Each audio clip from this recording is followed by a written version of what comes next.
राजुरा गडचांदूर मार्गावरील खापण गावाजवळ दुपारी 4 वाजता दरम्यान एक भीषण अपघात झालाय। विरुद्ध दिशेने येणाऱ्या हायवा ट्रकनं ऑटोला जबर धडक दिल्यानं 6 जणांचा जागीच मृत्यू झाला असून 2 जण गंभीर जखमी झालेत। मृतांमध्ये 3 महिलांचा समावेश असून या दुर्घटनेमुळे पाचगाव गावावर शोककळा पसरली आहे। मिळालेल्या माहितीनुसार राजुरा येथून पाचगावकडे जाणाऱ्या ऑटोला खापण गावाजवळ हा अपघात झाला। महामार्गाचं काम सुरू असल्यानं वाहतुकीत अचानक बदल करण्यात आला होता, मात्र कोणताही फलक लावला नसल्यानं ऑटो चालक संभ्रमात पडला आणि ऑटो हायवेवर गेल्यानंतर समोरून येणाऱ्या हायवेने ऑटोला चिरडलं। धडकेनंतर ऑटोचा चक्काचूर झाला। बनावट नोटांचा कारखाना उघडकीस आल्याच्या महिनाभरानंतर शहरात 500 रुपयांच्या बनावट नोटांचे रॅकेट अद्यापही सुरूच आहे। 2 दिवसांपूर्वी पुंडलिक नगरच्या IDFC बँकेच्या CDM मशीनमध्ये अज्ञाताने 6,500 बनावट नोटा टाकून खात्यातून खऱ्या नोटा काढण्याचा प्रयत्न केला, मात्र त्यापूर्वीच बँकेनं खाते गोठवत या प्रकरणी गुन्हा दाखल केला। बँकेचे उपशाखा अधिकारी स्वप्नील अजमेरा यांनी या प्रकरणी तक्रार दिली। 25 ऑगस्ट रोजी दुपारी 1:30 वाजता गजानन महाराज मंदिर परिसरातील बँकेच्या शाखेच्या CDM मशीनमध्ये बनावट नोटा जमा झाल्याची माहिती त्यांना प्राप्त झाली आणि त्या अनुषंगाने कारवाई करण्यात आली।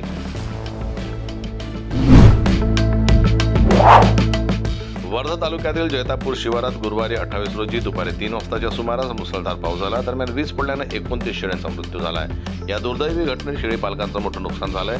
सुदैवाने रखवालदार थोडक्यात बचावले। शेळ्या दगावल्याची माहिती मिळताच सरपंच छाया विलास उईके यांनी तहसीलदार, बीटमलदार आणि तालुका पशुधन विकास अधिकाऱ्यांना माहिती दिली।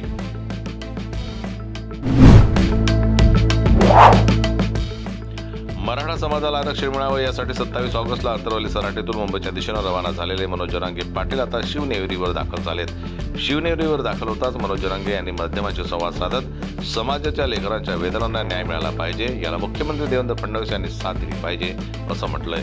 तसेच आम्ही मुंबईला जाणारच असंही मनोज जरांगे यांनी सांगितलं। तसेच मराठ्यांच्या मागण्यांसाठी अंमलबजावणी करा, आडमोठी भूमिका सोडून द्या असंही मनोज जरांगे देवेंद्र फडणवीस यांना म्हणाले।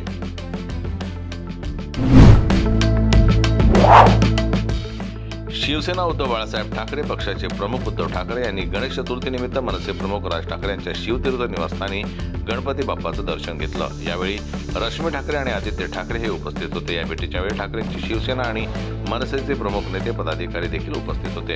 राज ठाकरे आणि उद्धव ठाकरे गेल्या काही दिवसांमध्ये 3 वेळा एकत्र आल्याचं पाहायला मिळालं। उद्धव ठाकरे यांनी शिवतीर्थवर राज ठाकरेंच्या घरी उपस्थिती लावत मनसे नेता बाळा नांदगावकर यांची पोस्ट केलेली आहे। बाळा नांदगावकर यांनी या भेटीसंदर्भात भावना व्यक्त केल्या आहेत। उद्धव ठाकरे 22 वर्षांनंतर सहकुटुंब राज ठाकरे यांच्या घरी दाखल झाले होते। या भेटीसंदर्भात बाळा नांदगावकर यांनी त्यांच्या भावना फेसबुक पोस्टच्या माध्यमातून व्यक्त केल्या। ओबीसी समाजाकडून मराठा आरक्षणाला विरोध करण्यात येत आहे। नागपूरमध्ये राष्ट्रीय ओबीसी महासंघाची बैठक पार पडली। यावेळी मराठा समाजाला ओबीसी कोट्यातून आरक्षण देण्याच्या मागणीला तीव्र विरोध करण्यात आला। मनोज जरांगे पाटलांच्या नेतृत्वाखाली मराठा समाज आंदोलनासाठी मुंबईच्या दिशेने गेलाय। त्याचप्रमाणे जरांगे पाटलांच्या नेतृत्वाखाली आझाद मैदानात उपोषण सुरू आहे। मात्र आता ओबीसी समाजाकडून या मराठा आरक्षणाला विरोध करण्यात येत आहे। याबाबत नागपूरमध्ये राष्ट्रीय ओबीसी महासंघाची बैठक पार पडली। या बैठकीत आगामी काळातील ओबीसी आंदोलनाची दिशा ठरवण्यात आली।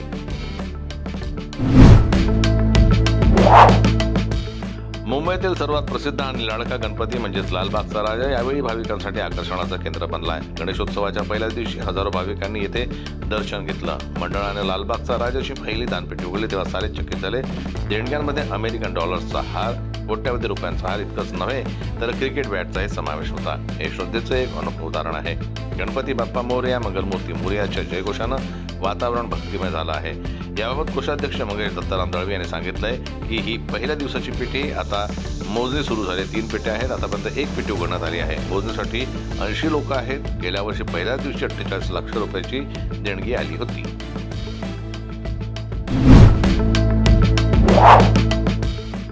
दरवर्षी लालबागच्या राजाचं दर्शन घेणाऱ्या भक्तांची गर्दी वाढतेच आहे। यंदा गणेश भक्तांसाठी प्रसाद म्हणून जेवणाची व्यवस्था करण्याचा निर्णय लालबागचा राजा सार्वजनिक गणेश उत्सव मंडळाने घेतला आणि अन्नछत्र उभारलं। मात्र येणाऱ्या भक्तांची सुरक्षितता पाहता मुंबई पोलिसांसह अग्निशमन दलानं दिलेल्या नकारानंतरही उभारणी केल्यानंतर त्या आधारे मुंबई महापालिकेच्या F दक्षिण वॉर्डकडून जागेच्या मूळ मालकांनाच मंगळवारी नोटीस बजावण्यात आली।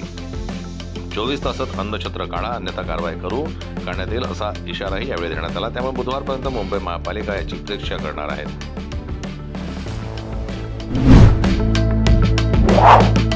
घरोघरी आणि विविध मंडळात जल्लोषात गणपती बाप्पांचं आगमन झालंय। ढोल ताशांच्या नादात आणि पारंपरिक वाद्यांच्या गजरात थाटात बाप्पाचं आगमन ठिकठिकाणी झालंय। अनेक सेलिब्रिटीच्या घरी देखील बाप्पांचं आगमन झालंय। अभिनेत्री रुपाली भोसले दरवर्षी गणेश चतुर्थीला बाप्पाच्या स्वागताची जोरदार तयारी करत असते। यंदाही तिनं बाप्पाचं स्वागत धुमधडाक्यात केलंय। अभिनेता स्वप्नील जोशीच्या घरी बाप्पाचं आगमन झालंय। अभिनेत्री अभिज्ञा भावे ही दरवर्षी गणपती बाप्पाचं मोठ्या जल्लोषात स्वागत करते। तिनं यंदा देखील अतिशय सुंदर असं डेकोरेशन करत बाप्पाचं स्वागत केलंय। थायलंडमधील फुकेट शहरातील श्रीमंत गणपती देवालयात गणेशोत्सवाची धामधूम सुरू आहे। मंदिर स्थापनेनंतर हा पहिलाच गणेशोत्सव असल्यानं थायलंडमधील गणेश भक्तांमध्ये प्रचंड उत्साह आहे।